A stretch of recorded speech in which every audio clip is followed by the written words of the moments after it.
வணக்கம். ஸ்கேல் மற்றும் outside callipers மூலம் plus or minus 0.5 mm accuracy வைத்து மெஷர்மெண்ட் செய்வது குறித்த இந்த செஷனுக்கு உங்களை வரவேற்கிறேன். வாங்க செஷனை ஆரம்பிக்கலாம். இப்போது இந்த பதிவின் நோக்கங்களை பார்ப்போம். பதிவின் முடிவில் நீங்கள் பின்வருவனற்றை செய்ய முடியும். அளவீட்டுக்கு சரியான திறன் காலிபரை தேர்ந்தெடுக்கவும். அளவை காலிபரில் அமைக்கவும். அளவுகளை எஃகு விதிக்கு மாற்றுவதின் மூலம் படிக்கவும்.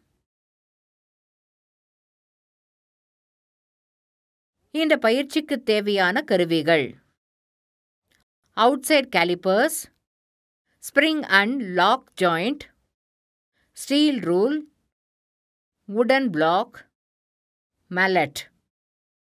ஒரு பட்டறையில் பயன்படுத்தப்படும் காலிப்பர்களின் வகைகளைப் பற்றி அறிந்து கொள்வோம். உள்ளே காலிப்பர்கள். அவை ஒரு பொருளின் உள்ளளவு மற்றும் மேற்பரப்புகளுக்கு இடையிலான தூரத்தை அளவிட பயன்படுகிறது. வெளியே காலிப்பர்ஸ். பொருளின் தடிமன் மற்றும் வெளிப்புற விட்டம் ஆகியவற்றை அளவிட அவை பயன்படுத்தப்படுகின்றன. காலிப்பர்கள் மற்றும் திறன்களிலும் வடிவங்களிலும் கிடைக்கின்றன. அவை பூட்டு, கூட்டு, ஸ்ப்ரிங் மற்றும் டிஜிட்டல் காலிப்பர்களாக கிடைக்கின்றன. 150 mm திறன் கொண்ட காலிப்பர் 0 to 150 mm அளவுகளை அளவிட முடியும். வெளிப்புற காலிப்பர்கள் மற்றும் எஃகு விதியை பயன்படுத்தி ஒரு பனிப்பொருளின் விட்டத்தை அளவிடுவதற்கான வரிசையை இப்போது நாம் புரிந்து கொள்வோம். காலிப்பர்களின் ஜாஸ் அளவிடப்பட வேண்டிய விட்டத்தின் மீது தெளிவாக செல்லும் வரை திறக்கவும்.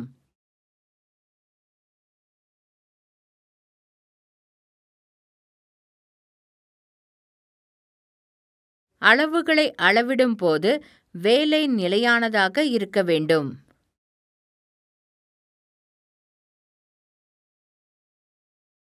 பணியிடத்தின் மேல் காலின் ஒரு புள்ளியை வைத்து காலின் மற்றொரு புள்ளியின் உணர்வை நீங்கள் பெற்றிடுங்கள்.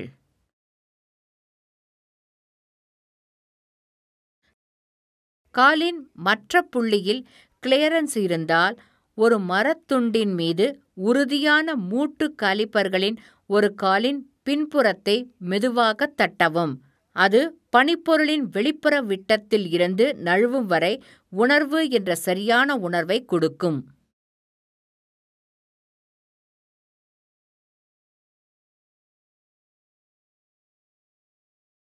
வாசிப்பின் துல்லியம் பயனரின் உணர்வின் உணர்வை பொறுத்தது.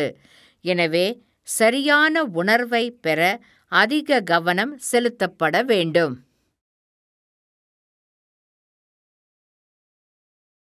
காலிப்பர்களுக்கு வெளியே வசந்த காலத்தில் திருகு நட்டை சரி செய்யவும். இதனால் ஜாக்களின் சரிசெய்தல் பனிப்பகுதியின் வெளிப்புற விட்டத்தில் இருந்து நழுவி சரியான உணர்வை தருகிறது. சரியான உணர்வுக்கு வெளிப்புற காலிபரை சரி செய்த பிறகு அளவீட்டை எஃகு விதிக்கு மாற்றவும்.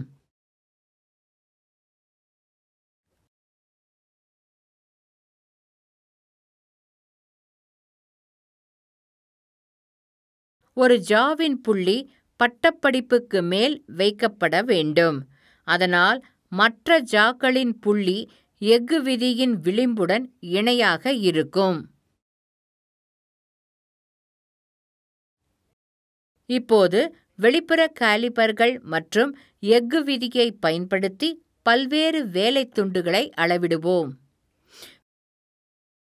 வெளிப்புற காலிப்பர்கள் மற்றும் எஃகு விதியை சுத்தம் செய்யவும்.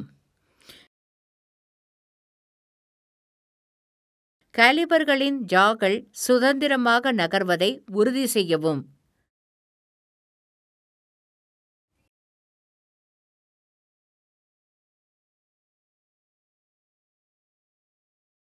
அளவிட வேண்டிய அனைத்து வேலை துண்டுகளையும் சுத்தம் செய்யவும்.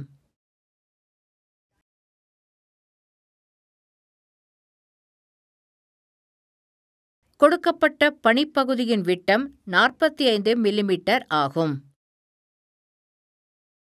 கொடுக்கப்பட்ட பனிப்பகுதியின் நீளம் 67 மில்லிமீட்டர் ஆகும். சதுரப்பட்டையின் பக்கத்தின் நீளம் 40 மில்லிமீட்டர் ஆகும்.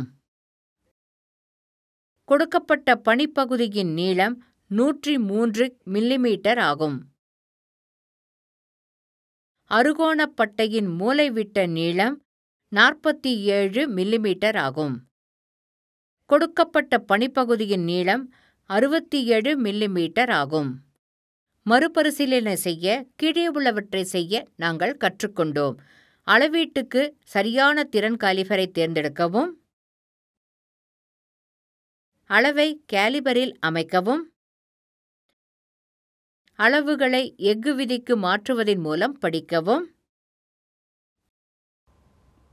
எனவே ஸ்கேல் மற்றும் அவுட்சைட் கேலிப்பர்ஸ் மூலம் +or-0.5 mm அக்யூரசி வைத்து மெஷர்மெண்ட் செய்வது குறித்த இந்த செஷன் முடிவடைகிறது.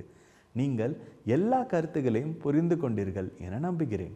அடுத்த செஷனில் சந்திப்போம்.